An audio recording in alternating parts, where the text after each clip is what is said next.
Big देखने को मिलती है। बिग का काम होता है आपको किसी कैंडलिस्ट हाईएस्ट और लोएस्ट प्राइस को बताना, और बॉडी का काम होता है आपको उस कैंडलिस्ट के ओपनिंग और क्लोजिंग प्राइस को बताना।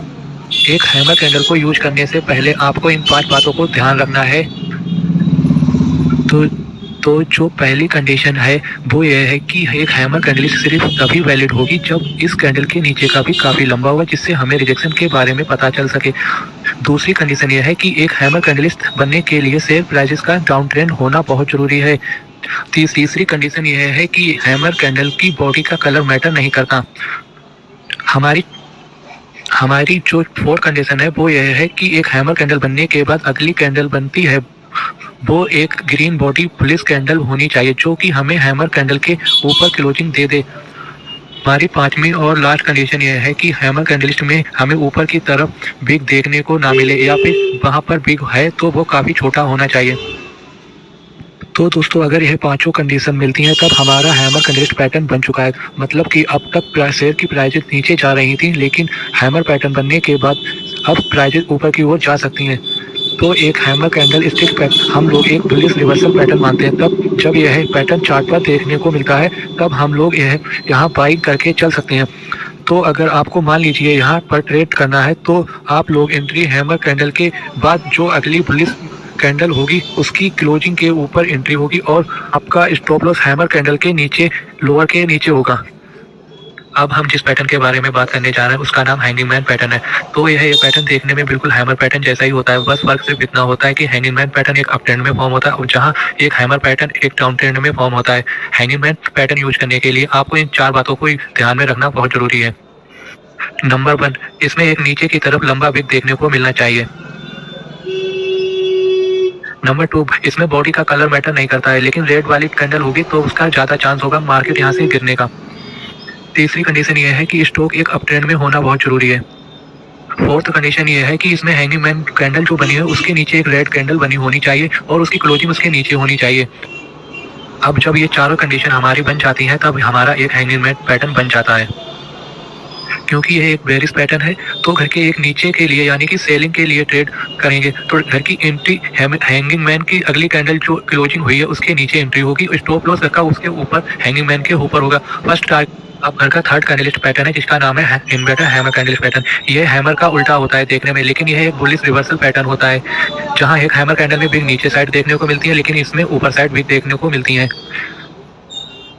एक इन्वर्टर हैमर कैंडल बनने के लिए इन 4 कंडीशन होना बहुत जरूरी है। नंबर 1, शेयर डाउन ट्रेंड में होना चाहिए, मतलब कि शेयर में गिरावट होनी चाहिए। दूसरी कंडीशन यह है कि इसमें एक अपर साइड में लंबी बिग होनी चाहिए और नीचे साइड बिग नहीं होनी चाहिए। अगर बिग है तो बहुत छोटी सी बिग होनी चाहिए। घर की जो तीसरी कंडीशन है इसमें इस बॉडी का कलर मैटर नहीं करता है, लेकिन इसमें ये बुलिश रिवर्सल पैटर्न है, लेकिन जो इसमें ग्रीन कैंडल होगी तो वो ज्यादा पावरफुल होगी कैंडल। हमारी फोर्थ और लास्ट कंडीशन ये है कि हमारी इन्वर्टर हैमर कैंडल के बाद जो अगली कैंडल बने वो ग्रीन बॉडी वाली कैंडल हो और इन्वर्टर हैमर कैंडल के ऊपर क्लोजिंग दे।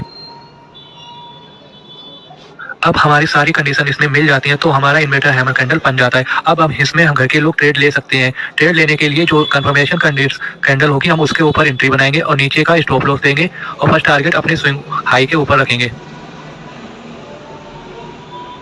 दोस्तों, अब घर का फोर्थ कैंडलिस्ट पैटर्न है जिसका नाम है शूटिंग स्टार पैटर्न। यह देखने में बिल्कुल इन्वर्टर हैमर कैंडल की तरह होता है। फर्क सिर्फ इतना है कि इन्वर्टर हैमर कैंडल एक डाउन ट्रेंड में बनता है और एक शूटिंग स्टार पैटर्न एक अप ट्रेंड में बनता है। तो दोस्तों, एक शूटिंग स्टार पैटर्न बनने के लिए ये 4 कंडीशन होना बहुत जरूरी है।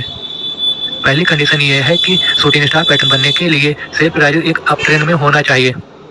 हमारी दूसरी कंडीशन इसमें यह है कि इसमें जो अपर बिग है वो काफी बड़ी होनी चाहिए और छोटी बिग भी ना हो तो ही सही है, अगर है तो वो बहुत छोटी होनी चाहिए।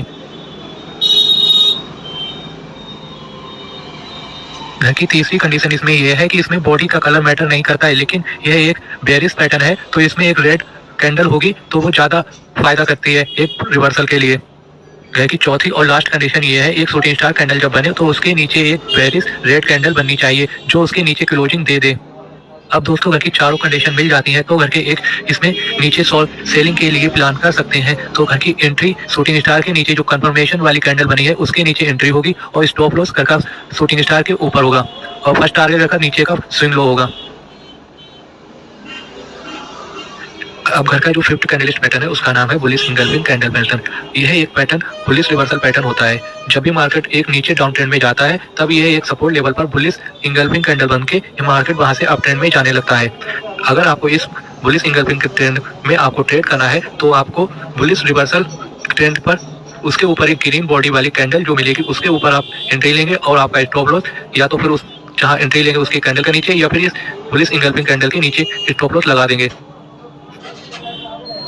अब सिक्स कैंडलस्टिक पैटर्न है जिसका नाम है बेरिश इंगल्फिंग कैंडलस्टिक पैटर्न। यह एक बुलिश इंगल्फिंग पैटर्न का उल्टा होता है। वो एक डाउन ट्रेंड में बनता है, यह अप ट्रेंड में बेरिश इंगल्फिंग पैटर्न बनता है। यहाँ से मार्केट पहले अप ट्रेंड में जाता हुआ होता है लेकिन इससे पैटर्न बनने के बाद मार्केट अपने डाउन ट्रेंड में जाने लगता है।